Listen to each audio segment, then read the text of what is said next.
Something that sounds completely casual, something that on the surface looks like just another question in just another conversation. But it's not.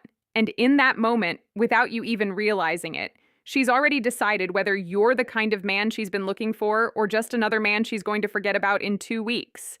The difference between those two outcomes has nothing to do with how you look, nothing to do with how much you make, nothing to do with how impressive your life sounds on paper. It comes down to how you respond to two specific questions. Questions that women who are drawn to older men ask almost every single time, sometimes out loud, sometimes without saying a single word. And most men have no idea it's even happening. So if you've ever felt like a connection was going somewhere and then suddenly it just wasn't, stay with me. Because what I'm about to break down might be the most honest thing you've heard on this topic in a long time. There's a reason older men lose women that almost nobody talks about honestly. And it's not what most people assume it is. It's not the age gap. It's not the lifestyle difference. It's not even the generational disconnect that people love to point to whenever this topic comes up. It's eagerness. Specifically, the eagerness to prove that the age doesn't matter. And here's why that's such a problem. The moment a man starts working to convince a woman that his age isn't an issue, he's sending her a signal he didn't intend to send. He's telling her that he himself sees it as an issue. And that doubt, that quiet insecurity underneath the performance, is what she actually picks up on. She wasn't thinking about the age until he made it the thing in the room. Women who are drawn to older men are drawn to a specific feeling, the feeling of being around someone who doesn't need the conversation to go a certain way to feel okay about himself. Someone who isn't quietly auditioning while pretending to just have a casual chat. The moment that ease disappears, the moment she can feel him reaching for her approval, the very thing she was attracted to stops being present. It's not that she becomes less interested in him as a person. It's that the version of him she was responding to has been replaced by a version that is visibly trying. And trying, in this context, feels like the opposite of the groundedness she was looking for. This is what makes it such a quiet trap. The man doing it usually has genuinely good intentions. He likes her. He wants things to go well. But the way that care is being expressed is working directly against him. The thing she wanted was already there. The trying is what covers it up. There's a specific kind of stillness that women notice in certain men. Not silence, not coldness, not the kind of distance that comes from someone who is emotionally shut down, something different from all of that. It's the stillness of a man who is completely comfortable taking up space without needing to justify it. Most men don't have this, and it's not their fault. It's just not something that gets talked about or modeled in most environments. Men are generally taught that value is demonstrated, that you show what you're worth by what you do, what you've built, what you can provide. So that's what they lead with. But she's not sitting across from a resume. She's sitting across from a person. And what she's feeling in that conversation is not his achievements. It's his energy, his presence. Whether he's actually there with her or whether he's somewhere slightly outside the moment, managing how he's coming across. That self-assurance she's drawn to isn't arrogance. Arrogance is loud. It announces itself. It needs the room to know it's there. What she's responding to is much quieter than that. It's a man who speaks without rushing, who doesn't over-explain, who can hear something that might be slightly challenging and respond without getting defensive or stiff, who doesn't need the last word, who isn't scanning her face after every sentence to see if she's still impressed. That quality, that ease, is what age is supposed to bring.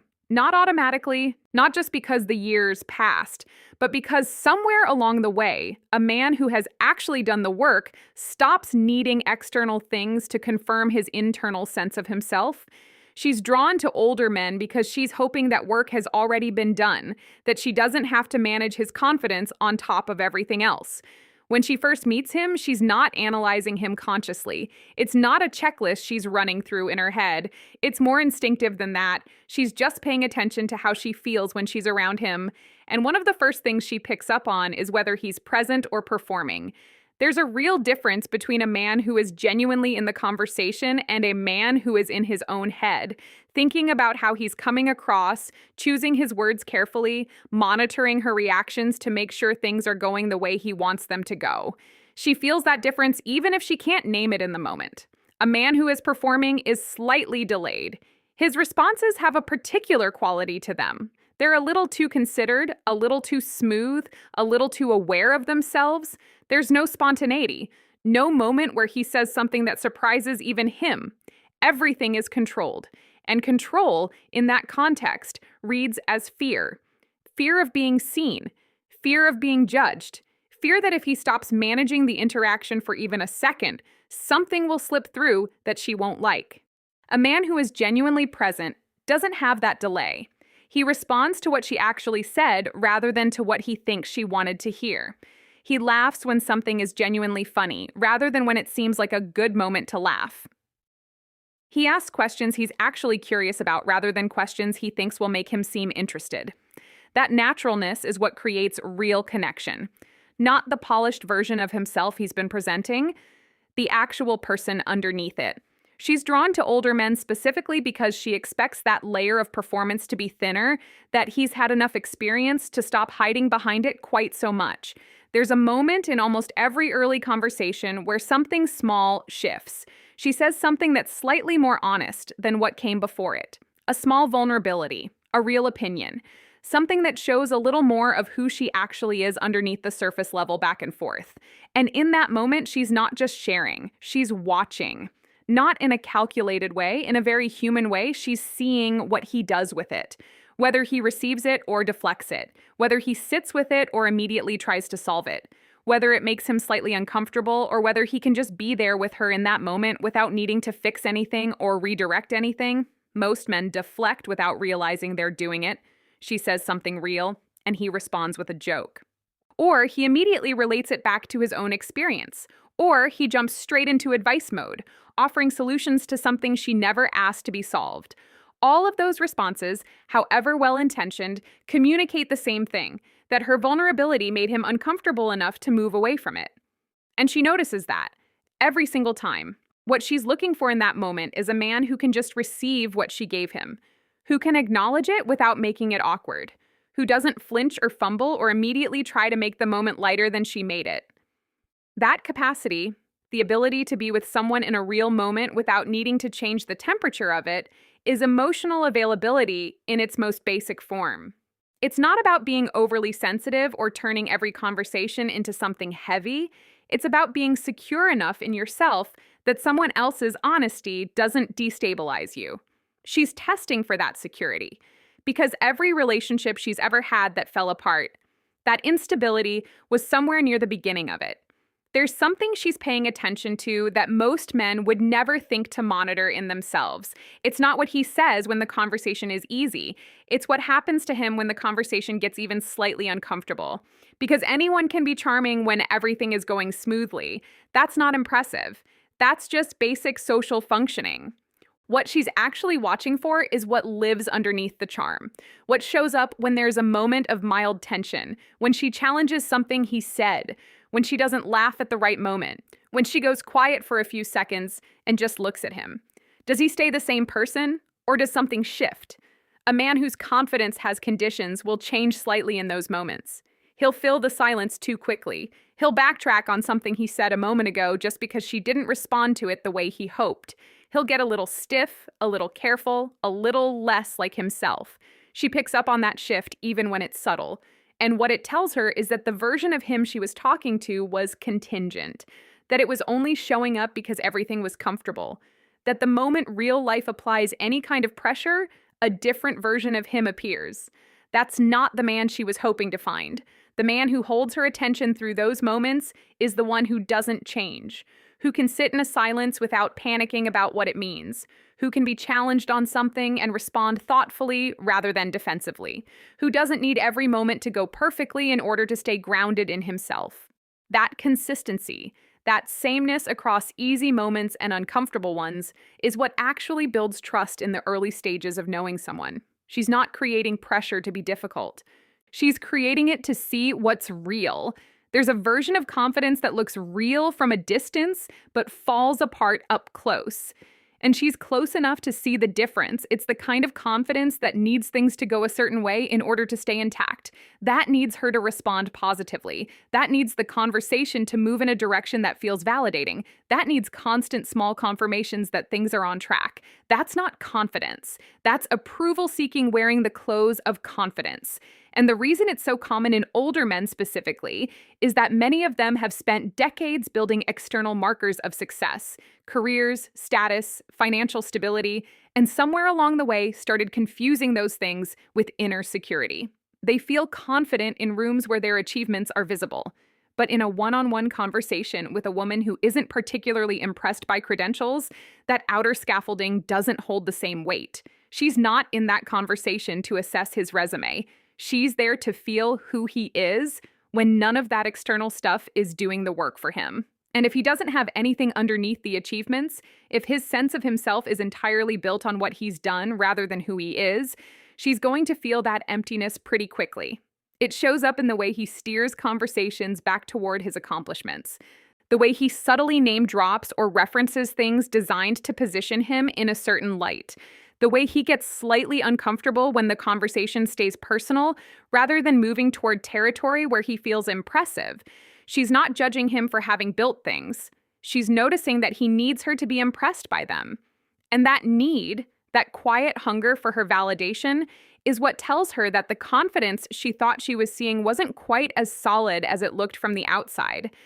There's a point in the conversation where she stops testing and just listens. Not because she made a conscious decision to stop, but because something he said, or the way he said it, landed differently than everything else had. It felt true. Not impressive, not carefully constructed, not designed to make her feel a certain way, just honest. Unfiltered in a way that most people aren't when they're trying to make a good impression on someone they're genuinely interested in. And that moment, that single, unrehearsed, honest moment, does more for her than an entire evening of polished conversation could. This is what authenticity actually looks like in practice. It's not a personality trait you either have or don't have. It's what's left when a man stops editing himself so aggressively that the real person disappears underneath all the careful presentation. Most men in these early conversations are running a quiet filter in the background. Before something comes out of their mouth, they're asking themselves, does this make me look good? Does this move things forward? Is this the right thing to say right now? And that filter, however understandable, creates a version of them that is slightly removed from reality. She feels that distance. She might not be able to articulate it, but she feels like she's talking to a representative rather than the actual person. The moment that filter drops, even briefly, everything changes. Suddenly, she's not across from a performance. She's across from a human being who is willing to be known, who isn't so afraid of her reaction that he has to control every single thing that comes out of his mouth. That willingness to be known is the most attractive thing an older man can bring into a conversation. Not his history, not his stability, not what he's built, just the courage to show up as exactly who he actually is. Here's a fresh conclusion for this version of the speech. So here's where everything lands. We started by talking about how older men lose women not because of their age, but because of how hard they try to prove their age doesn't matter. And everything after that was really just unpacking the same truth from different angles. The stillness she's drawn to, the presence she's looking for, the way she watches what happens to him when the conversation gets slightly uncomfortable, the way she shares something real and waits to see if he can just be there with it. The way she notices whether his confidence holds up when none of his external achievements are doing the work for him. All of it is pointing at the same thing. She's trying to find out if he's real. Not perfect, not impressive, not polished, real. The kind of real that only shows up when a man has spent enough time with himself to stop being afraid of what's there.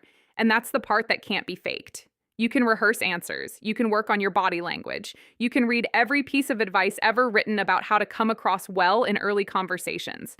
But if underneath all of that, there's still a man who needs her approval to feel okay about himself, she's going to feel it. Maybe not immediately, but she's going to feel it. The work that actually matters happens before the conversation. It happens in the quiet moments when nobody is watching, when you're honest with yourself about what you're still carrying. When you decide to understand your own patterns instead of just managing how they look to other people, that's what produces the kind of man she was hoping to find when she walked into that conversation. Not a man who passed her tests, a man who made the tests feel unnecessary. That's the whole thing right there.